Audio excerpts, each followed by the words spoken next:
Good evening and a warm welcome to the Joy News at 8. That's a primetime news on Joy News on Channel 6 of Multi TV. My name is Clarence Koisapia. And my name is Gifty Ando Apia. Many thanks for coming to join us for the news. Let's take a look at our headlines. State agency responsible for settling rent dispute faces eviction. Right to Information Coalition pushes harder for Parliament to pass the bill before it rises. Meanwhile, Parliament has reassured women's rights groups it will pass the interstate succession bill law into. Now we take a look at the sanitation situation at the Tema station here in Accra. And in the world of business this evening, we assess the impact of the city's fall on the stock exchange. And that, have you ever wondered why Rastafarians always mention the name Jah? We'll tell you why. And in the world of sports, the Sports Authority boss Walanyo Agra asked to proceed on leave. So let's take details. Let's take details of that story now. The Coalition on the Right to Information Bill has stepped up its advocacy to compel Parliament to pass the Right to Information Bill before this Parliament rises this year. At a stakeholders meeting in Accra, Coalition members expressed disappointment over the snail pace at which Parliament was deliberating on matters regarding the bill. They charged Parliament to expedite action on the matter since the bill will help improve accountability and transparency in governance. Coordinator of the coalition, Nanaoye Letha, described as unacceptable the breach of faith by Parliament, which assured them the bill would soon be passed into law. She stated that Ghanaians have to be made aware of the bill, expressing her disappointment with the entire process. Another member of the coalition, Kwame Kakari, said the bill was in everybody's interest, so the media must help champion its passage into law and subsequent implementation. Deputy Majority Leader Rashid Pelpo has denied suggestions by some women rights groups that the House is deliberately delaying the passage of the interstate succession bill. The House, he noted, will follow proper procedure before the bill is passed into law to ensure there are no grey areas which would need amendment when it is eventually passed by Parliament. MPs once again engaged the House in a heated debate, claiming it's been more than 48 hours since Majority Leader Cletus Avoka tabled the motion for Parliament to adopt a constitutional instrument brought forward by the Electoral Commission for the creation of new constituencies in the country. Madam Speaker, no, I'm just referring to the Constitution with regard to rules, regulations, and others which are before Parliament for consideration, which are only duties. And according to DB, I'm referring to 11.7, that on the day which this CI is purported to have been laid, it should be published the same day. And a nullity is always a nullity, giving it any name. But that's because there's nothing before you. There's nothing before the House. Therefore, the counting cannot start. Let us be up and down. Let us accept the authority of this. Let people know the House is strong. But that's become done. The heated exchanges were resolved when the House was informed that the company responsible for printing the documents will make them available to members by the close of the week. Deputy Majority Leader Rashid Pelpo expressed reservations about comments made by some women rights groups that Parliament was dragging its feet with regards to the passage of the interstate succession bill. By subjecting the matter to the public for debate was in the best interest of the Republic of Ghana and the best interest of the Parliament of Ghana. So we do diligent work and do quality appraisal of the bill before it comes into being. Minority Leader Oseiche Mensah-Mbunsu said the delay was intended to add value to the document and charged civil society groups to still make inputs into the document before it is passed into law. What we did was to elevate it to a national discussion because it had been on the drawing board for quite a long while and some people had even forgotten about them. And we thought that now that we were at the critical juncture of bringing it back to the front burner for consideration, it was imperative that people focused or refocused on the bill. So it was intended to add value to the efforts that have gone into it thus far. Happily, today is before us, and we intend to start the consideration. That's where we are. It doesn't still preclude anybody who has any useful suggestions to proffer to us, to submit them to us. Because at the end of the day, we want to finish a job and be very sure that we have done a good job for this country. The Kofi Annan Center of Excellence in Information and Communication Technology Bill 2012 was presented to the House for the very first time. So I direct. As the time draws closer for Ghana's general elections in December, pressure is mounting on the media and civil society to contribute effectively towards the holding of a peaceful poll.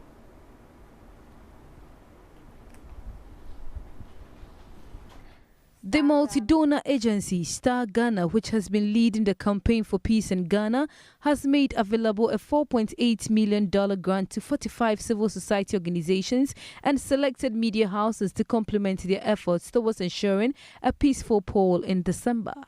According to Chairman of Star Ghana, Joseph Bogribon-Allen, the media has, through its watchdog role, proven to be committed allies in the quest for transparency and social justice. We also recognize that the media has an important role during the campaigning to raise the issues, but after the elections to hold the politicians accountable to the promises that they made. You have an important role in connecting the voices of our people with those who are at the forefront of the electoral process. Mr. Allen advised the media to make good use of the grants, which is supported by the EU, DFID, Danida and USAID to ensure the realization of tangible results. We hope that moving forward, this would begin to be, or it would be the beginning of a more sustainable partnership, not just between Star Ghana and the media, but between the media and civil society organizations in looking at other issues of accountability and responsiveness, that the experiences we gain from this election project would then provide the lessons, the templates, the guidance as we seek to forge stronger links between the media. It would help to consolidate our democracy, ensure that some of the things that we experienced in 2008 would not happen. 9 media organizations, including Multi TV and its sister station Joy FM, are among beneficiary media houses expected to play vital roles in this year's general election. Congratulations. Thank you. What would you turn your attention to for rent mediation, particularly since the state agency responsible for enforcing rent rules and settling disputes is facing eviction? Well, 3 rent control offices in 3 regions will be shut down soon if they fail to pay 10 months rent arrears. Owing this landlord in Kasua for the past 10 months because we've not been getting the early release of our funds to pay him. So he's been on my nerves. He will come to my office day in, day out to disrupt work. And he has twice locked up the office, preventing the officers there from working. Which other place? We are owing one landlord. We've opened a new office in Wa. And then the regional administration could not give us office accommodation. So we rented a private premises. And he's demanding 2 years advance at that's 8,400. We pleaded, he wouldn't agree. It took the intervention of the Honorable Bagbin, who was an MP from that area, to talk to the landlord to try and then see with us, and then he has agreed to us. The Chief Rent Control Officer, A.S. Dombo, is worried. He says the rent control is rather breaking rent laws by owing rent payment control to. The law stipulates that if you owe rent just for 1 month, you should be evicted. And we, who are supposed to enforce this law, we are rather breaking it. But I've been taking my own ingenuity just to talk to the landlord. Just talk to him, cool him down. He'll come from Kasua. I have to give him money from my own pocket, his transport money back. But he's frustrated. He also needs money to pay his child's school fees. And it's supposed to be August 15th. So August 15th, it means I can't reject you. You had another 400 rupees. This is not the office that is facing eviction. They are actually the landlords of this office. But sadly, they are not very comfortable in their own home. The landlords cannot afford furniture. This is the best they can boast of.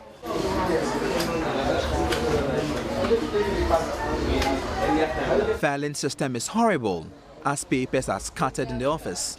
In this 21st century, the rent control head office can only boast of typewriters. Though the office is under-resourced, it is always inundated with an average of 50 people who report to the department daily. Principal Rent Officer Feteria said they are frustrated and cannot even pay electricity bills. We don't feel comfortable to work with such facilities. And I understand that the government have released money to the ministry to be given to the department. But for now, it has not been released to the department for now.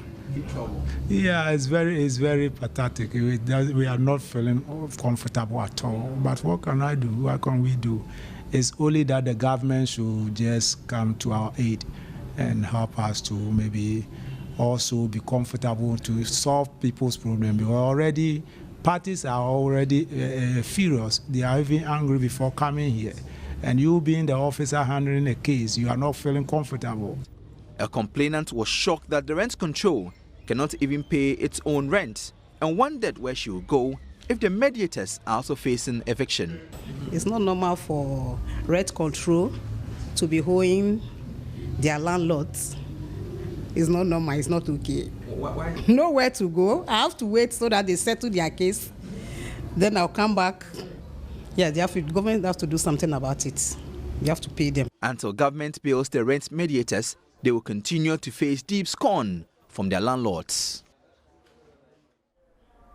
Quite interesting one there. Small-scale farmers in the country have sent out a strong signal to political parties that they will vote according to which party has the best strategy to address their concerns. The farmers today met with political parties at a forum organized by Action Aid to make their concerns known. Facts released by Action Aid Ghana indicates that 2 out of 3 farmers are women. 7 out of 10 bags of maize in Ghana are produced by women. 8 out of 10 persons marketing food are women.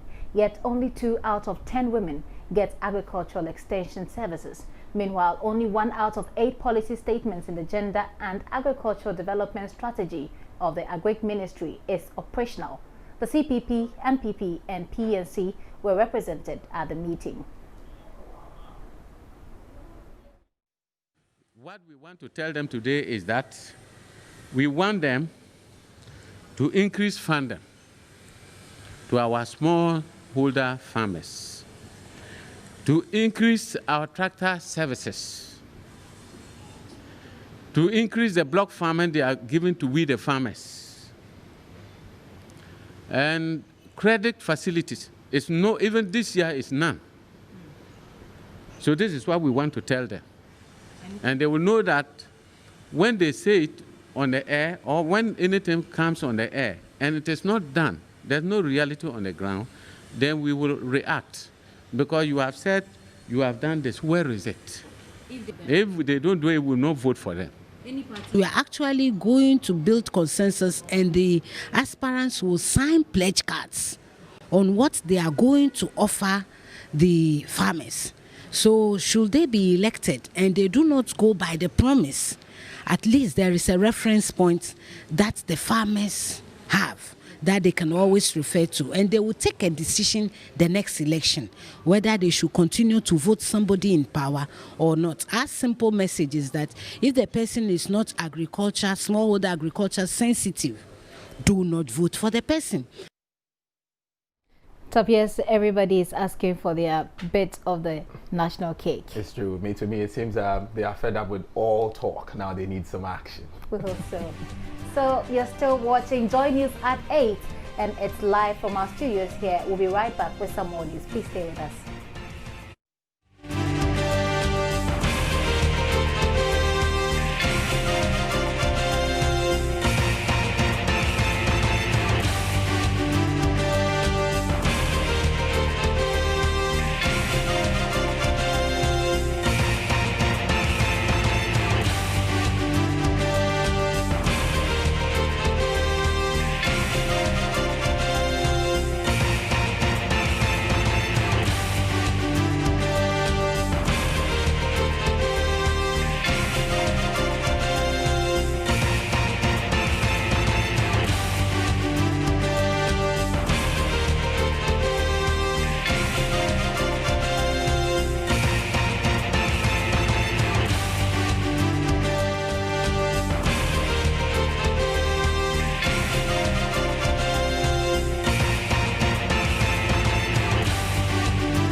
Welcome back. This is the Joy News at 8. Moving on to other stories. Sanitation has for a long time been a matter of concern for people who operate at the Tema station here in Accra. Traders and drivers have agreed to contribute 30 pesos daily for the general sanitation of the station. This has brought relative improvement. But can this last? From choked gutters, overheaped garbage containers, unclean urinals and toilets are typical sanitation problems which greet anyone entering Tema station here in Accra. The situation has, however, improved after the Drivers' Welfare Committee and Market Union Association came together to reach a consensus on how to improve sanitation at the station. We had a meeting with the various leaders of the market queens to find a lasting solution to the filth that has engulfed the terminal. In the process, the women decided that aside their daily operation levy to the AMA, they will pay a daily toll of 30 pesos to the committee for the upkeep of the terminal. Having stuck to payment of daily contributions of 30 pesos, the station is swept twice a day and rubbish properly disposed of. The garbage container at the station, which is usually full to the brim, is now emptied twice a day. The relative cleanliness at the station, however, might be short-lived as an ongoing impasse between a former acting chairman of the Welfare Committee, Ahuma Kubi, and current executives of the committee rages on. Mr. Ahuma Kubi was asked to explain why lights in the station were not functioning, the poor sanitation, and yet drivers continue to pay daily tolls. He could not explain all this, and he also failed to provide audit reports. This resulted in some misunderstandings between the executives and the various drivers. The chairman himself, Mr. Ahuma, also made a statement at a general meeting at our center, said that the current chairman at that time, he is the vice chairman, and he said the current chairman at that time has died. So the money is with him, and he has died with the money. 100 million, 10,000 this time. He said the chairman has died with the money, and they buried him with the money. So they don't know how to retrieve that money from him. The traders and drivers say they prefer the new set of executives because their term in office has seen improved conditions at the station. You want to decide that about 30 pesos working for the rest here. Can one you can load money by your scanners and the never send for no more money dress. I'm a fair one. No, what didn't you about pay 30 pesos? One more buy on my name who be brave. Sunset, formerly Nalanka light in here. Yamiadum say light to him, and it had been known who was a hand unit, said the bay I Tranamo, I hear Juma, a banty with friend Kakra. I know station and one Tory or Bahano ever can say, my NPS can be answer. Now, see us can I end piano. Nay and Pia, not say Hanmu Finas Yadia Kaya, one over free baby or Tiana Boyana. Any attention says, say, Adia Kaya, Yanni Tiani Benya problem, one of the only problem. I don't ever Tiesicano. First to be able 3 city, 5 city, maybe able 5 city, go to go in 30% spec, go to me bolegu, penny for no boy pa. One guy who I catch all the Kakra, who in yen fitewo. Public Relations Officer of the Accra Metropolitan Assembly, Numo Blafo III, in an interview with Joy News, called on the Welfare Committee to ensure that the station is kept tidy. Most of these vehicles, after their rounds, when their mates, the drivers' mates sweep the vehicles, instead of them collecting the refuse and then dumping them at the right place, they leave them on the floor. It should be upon their executives to at least make sure their drivers' mates at least dispose of the refuse they generate there properly. Gradually, the Tema station is becoming clean, and traders and drivers do not want anything to destroy their joy of working in a clean environment. Preaching on our pavement has become a very common practice as most men and women in their quest to heed to the call of God mount their gadgets on pavement and preach to as many pedestrians as possible, not considering the legalities involved Most of these pastors deem the Accra Metropolitan Assembly more of a threat to their work, while others think it is a challenge to prove them worthy of the cause. They come with a variety of titles: pastors, preachers, prophets, and evangelists.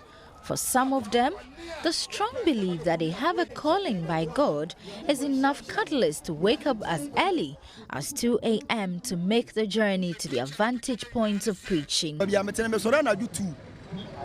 I wake up at 2 a.m. because I live at Asamankese. I leave home at 3:30 a.m. and get here at 5 a.m. to start work. Working from Monday to Saturday is no big deal for these pastors because they are preaching the gospel of Christ. Some of them even abandon their jobs for their current full-time occupation as preachers. Others say they have been sent by their churches to evangelize and are held accountable for number of souls they bring to church and the amount of money they bring as offering from the streets. I'm doing this in the name of my church, so the church is sponsoring me. I give an account to the church because it is the church who sent me. Identifying them is the easiest because their microphones and megaphones are loud enough. More so, they are never without their Bibles and a mounted box before them, which serves as an offering bowl.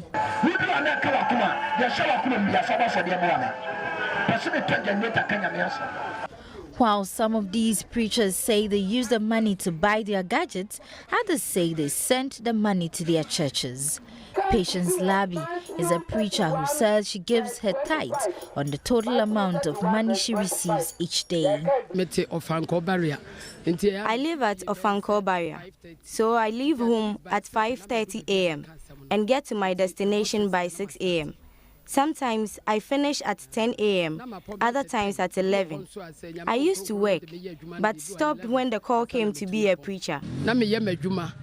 Whereas some pedestrians think the effect of pastors on our pavements is a positive one, others disagree, saying they steal from people and limit the passageway rather than preach the word. Not all preachers preach for money. Some preach for people to change their bad ways. So if they preach and I have money, I give them some. The payment is meant for people to pass, not to preach.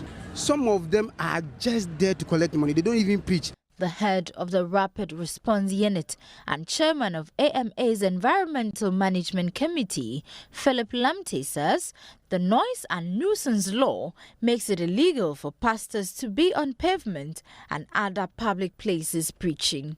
He says they require a permit to operate legally.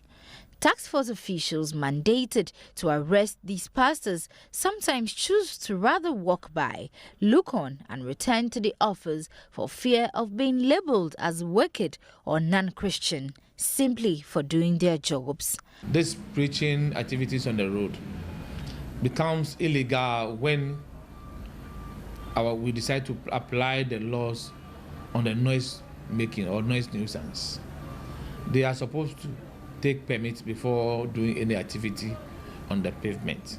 According to the AMA, the pavement is meant for pedestrians and pastors who use it for preaching contrary to the law are supposed to face arrest and prosecution. But in the interim, their equipment are seized until they secure a legal permit or vacate their vantage points of preaching.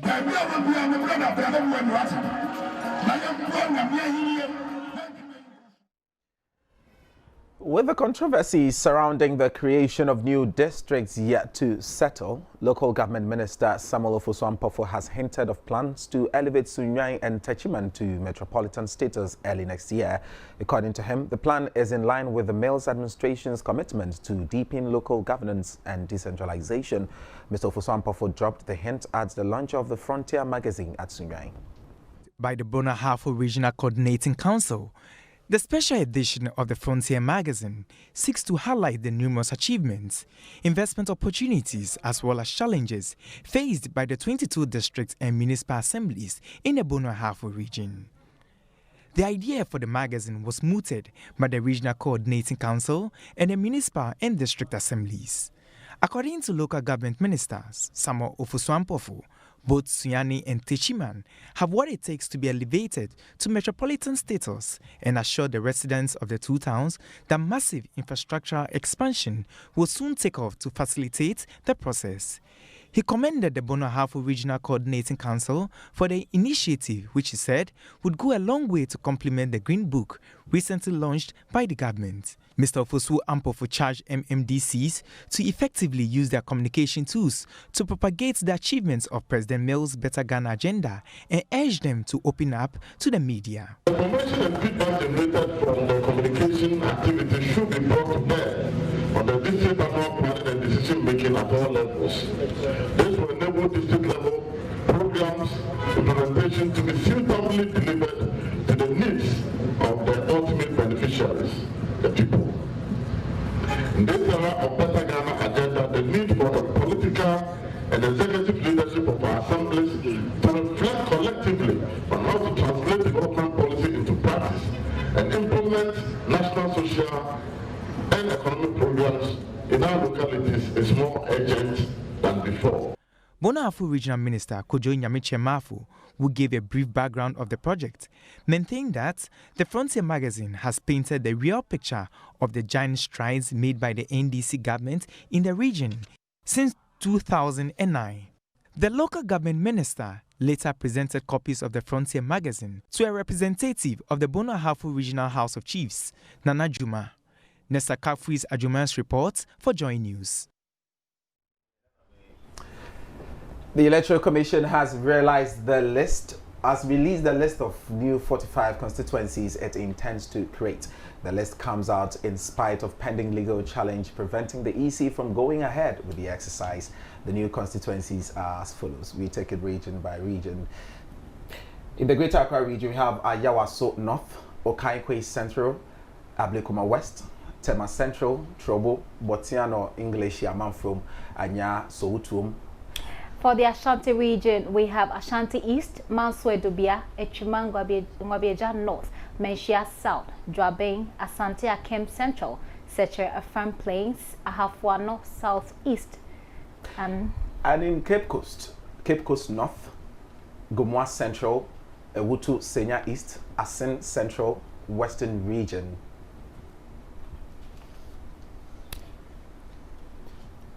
We'll take a break here. We'll return with some more news. Please don't go away.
Welcome back and many thanks for staying with us. We'll bring you the remaining of the constituencies that have been released by the Electoral Commission. But in the meantime, well, we'll be back soon with business.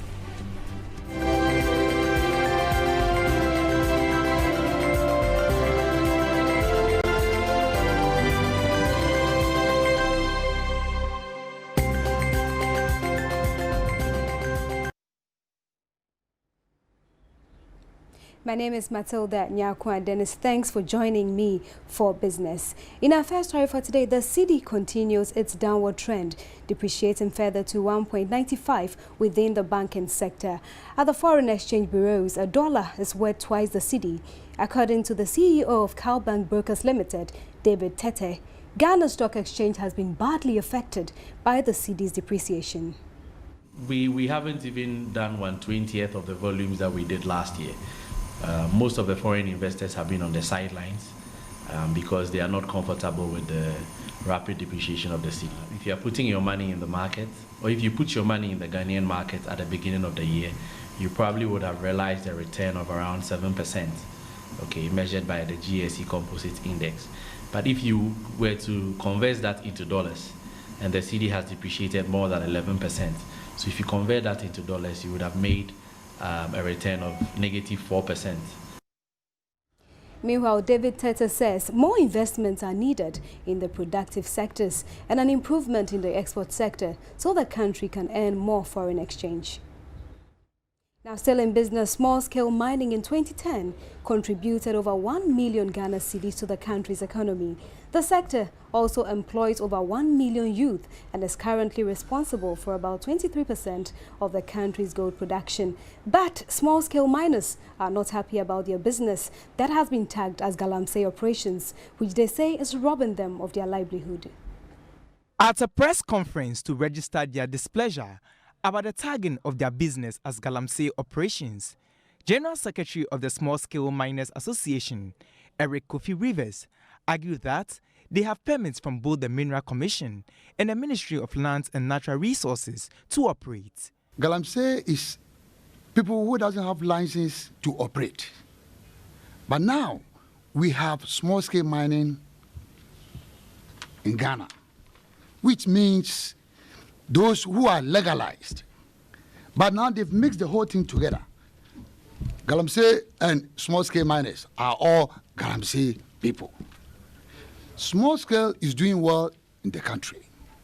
We are producing gold, diamonds, and a whole lot. But look as if they've merged galamsey to small scale mining. We don't have respect. Nobody respects small scale miners because we are all galamsey people.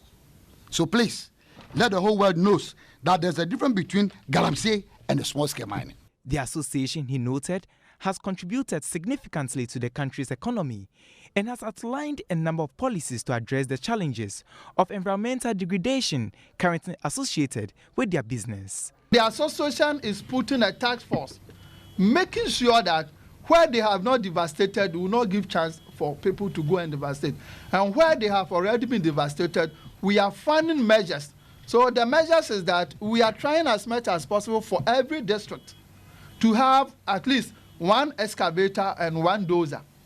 And the association is trying to collaborate with the small-scale miners in the various districts to do contribution through the district assembly, so that if we have dozer and we have excavator, all those land who has been degraded can be refilled and then replanted. They charged persons currently involved in galamsey operations to formalize their trade with the appropriate authorities.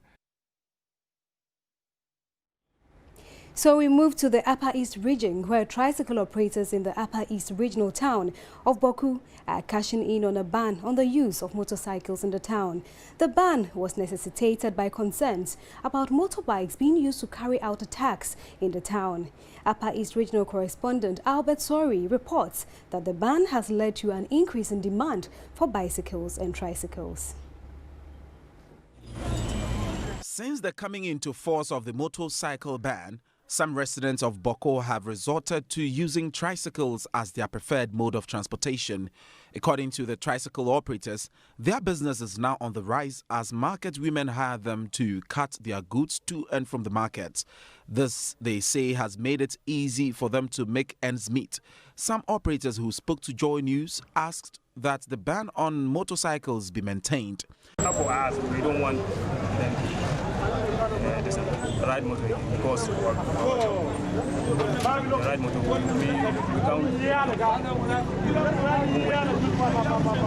we While the use of the tricycle has become a positive addition to economic life in Boko, it is also fast becoming a source of danger as many passengers often sit loosely in the trailers.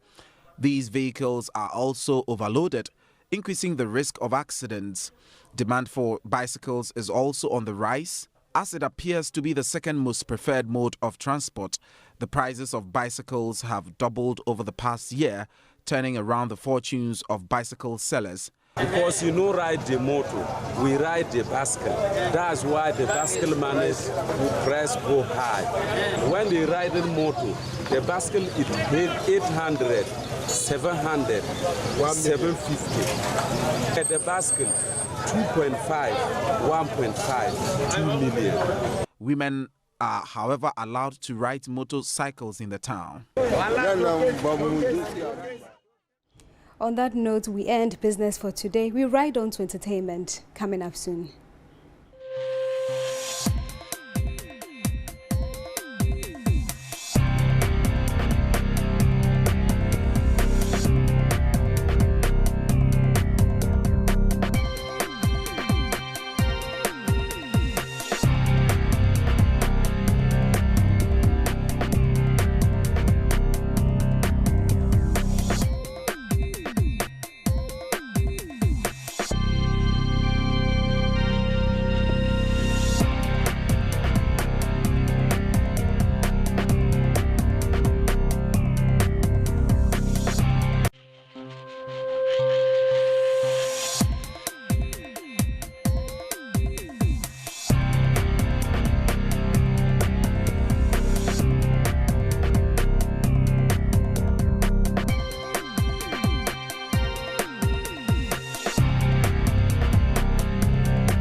Welcome to E-News. My name is Gladys Osei Eredu. E-News is brought to you by Airtel. Feel free. So today we start from outside before we come back home. Tom Cruise may have not gone through bachelorhood for even 1 month, as he has already been hooked up with a bride from the ranks of his Scientology religion. Less than a month after his third wife, Katie Holmes, filed for divorce out of the blue, the 50-year-old film star Tom has been linked with 27-year-old stunning actress Yolanda Pecoraro. Pecoraro is said to have been brought up in a Scientology cult by her Nicaraguan father and Italian mother. She started taking courses in Scientology when she was just 13. Pecoraro, who has dropped hints that she is open to any decision concerning the possible marriage, would be leaving her Scientologist boyfriend, who she lives with in Los Angeles neighborhood of Silver Lake, should the arrangement with Tom work out. If the church, on the other hand, decides to make Yolanda Tom's next wife, they would almost certainly want her to have a child soon. So she could quickly be moving from her modest apartment to a mansion in Beverly Hills with a baby on the way. And there's little doubt she'll do what's best for the church. Scientology expert Marguerite Wickfield, who has been a member for 12 years, says Tom's next marriage will be inside the church. Tom Cruise, raised as a Catholic, was introduced to Scientology by his first wife, Mimi Rogers. Nicole Kidman returned to her Catholic roots after Cruise divorced her, and Holmes appears to be doing just the same, joining a Catholic parish in New York and enrolling the couple's 6-year-old daughter, Suri, in an exclusive and expensive Catholic girls' school. Still on love matters, could it be true that Jennifer Lopez is seriously considering getting married to her 24-year-old backup dancer, Casper Smart? Over the last 4 months, Casper has rarely left her side, and it seems as if he could become hubby number 4 as he received an appearance boost this week with a little help from designer Roberto.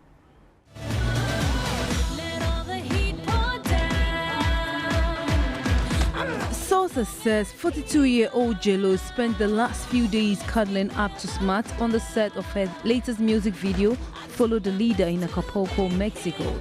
It is highly speculated that the two lovebirds could be walking down the aisle pretty soon. But J-Lo's rep denies any I do plans, insisted that they are not even engaged and it is a bit too early for J-Lo after her divorce with Marc Anthony. Smart and J-Lo started dating last summer, shortly after she announced her separation from Marc Anthony. Since then, the lovebirds have been snapped jet-setting to Brazil and Morocco and spending quality time with J-Lo and Anthony's twins, Max and Emmy. J-Lo is currently working on her latest single track, Follow the Lead, which is slated to drop sometime before the end of this month.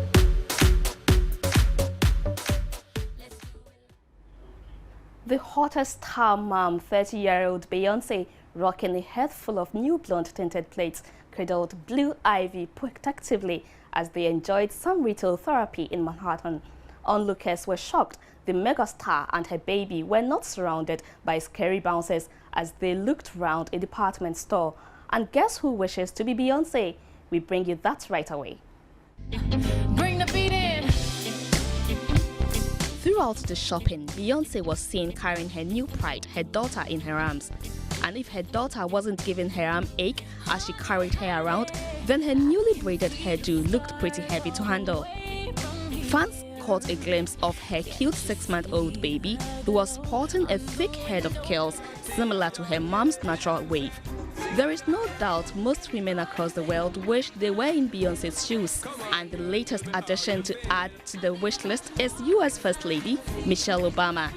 In an interview last month, Michelle said if she could be anyone in the world, she would choose to be Beyonce. According to her, musicians seem to have the most fun.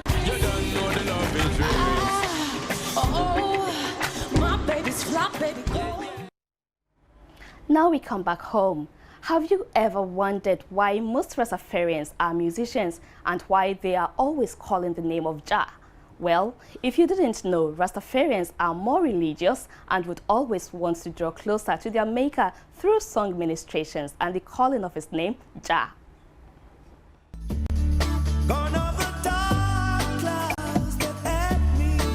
Around the late 1960s and early 1970s, reggae music started infiltrating the West African region, following Bob Marley's powerful presence on the music scene. Inspired by Marley, many young Africans at the time began drawing linkages between reggae music and the Rastafarian culture, Marley's religion of choice. So, is Bob Marley the reason why most Rastafarians end up as reggae musicians? Papa Flavor and Nana Edu, also known as Wulupan, both reggae musicians, explain why they are into reggae music. And then I read a lot, about, Rastafarianism, and not just Rastafarianism, but Pan-Africanism, as a whole. So I decided to explore and then know what this, movement was really about, More or less is the universal language where no matter what, the rhythm, the beat, and then the message in it give thanks and praises to the Most High and blesses the message to the people, encouraging people, talking about people's problems. And I tell you, you love reggae? So everybody loves reggae. And that is the word, that is the medium, the best medium which we can put the message across. The holy book of the Christian faith, the Holy Bible, says, "Thou shalt not mention the name of the Lord thy God in vain."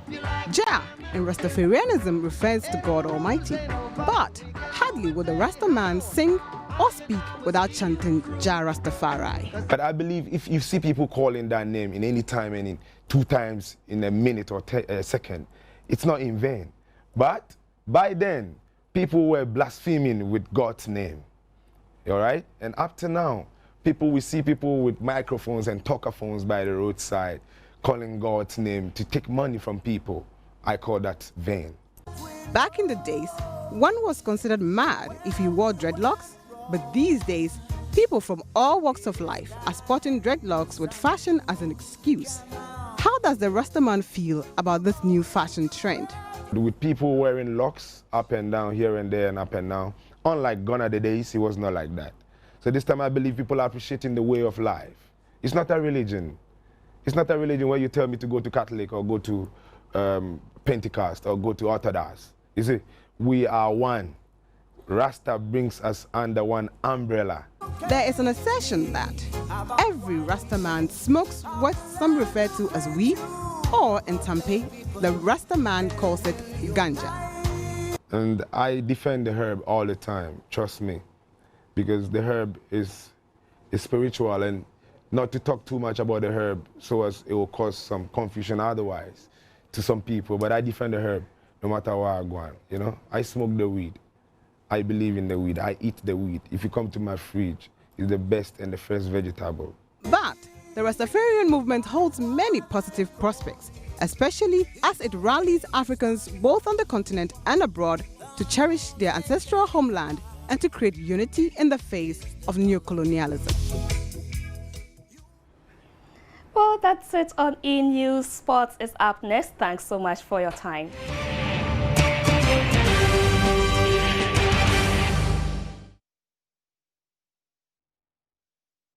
Hello there, good evening, and thanks for staying tuned to the sports segment on the news. We start with basketball, and the 2012 edition of the annual basketball tournament has been launched in Accra.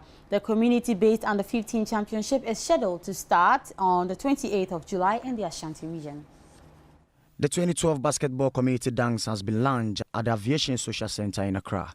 The Community Dance is an annual basketball tournament originally designed exclusively for players below 18 from communities and started as an Accra-based competition in 2009. This year's edition of the competition has been an improved package with a reduction of age bracket from 18 to 15. The reason is meant to tap and groom mushrooming talent from the base level. Also, the competition will for the first time be held in 3 regions, with teams in the Ashanti and Central regions expected to mark their debut. This is the first time we are launching a competition. And we are extremely grateful to Multiple Private Limited for sustaining the platform for the past 3 years. This competition has produced many talents from the communities who are immensely contributing to the development of basketball in Ghana. We do soccer now, and Ghana's sole contender at the ongoing CAF Champions League competition, Brekum Chelsea, held their last training session this morning at the Tema Stadium. Head coach Hans van der Ploem stressed the team is well prepared and properly psyched up for their match against TP Mazembe on Sunday. The team leaves Accra on Friday. Ghana's sole competitor in the ongoing CAF Champions League, Brekum Chelsea, will play Congolese side TP Mazembe on Sunday. Chelsea will prove to Africa how great they were in the first group encounter against Egyptian side Zamalek, are hopeful of producing a good result against TP Mazembe in Congo. Winners of the 2011 Globe Premier League, Brekum Chelsea, trains at the Tema Sports Stadium and will leave Ghana for Congo on Friday. According to the head coach of the team, his side is well prepared and well psyched for the game. Hopefully we are ready for them, because we all know that it is a very important match. They have lost the first match, and they will come all out to try to get the 3 points. Thus we have to be very determined, very committed, and we have to play very compact when we go there. Embattled Chief Executive of the National Sports Authority, Wolanyo Agra, has been asked to proceed on terminal leave. Mr. Agra has been in the news since the Maputo All-Africa Games last year. Ghana was absent from the opening and closing ceremonies of the Games. The committee set up by the Ministry of Youth and Sports, chaired by Niadote Dinberima I, indicted him and his Chief Development Officer, Erasmus, at a core of countless offences, including the loss of $32,000. Our sources, however, say he has turned in his resignation as Chief Executive Officer for the Sports Regulatory Outfit, and that's it for sports for tonight. But before I go, here's what happened on this day in sports.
Welcome back. And now on to some continental news here.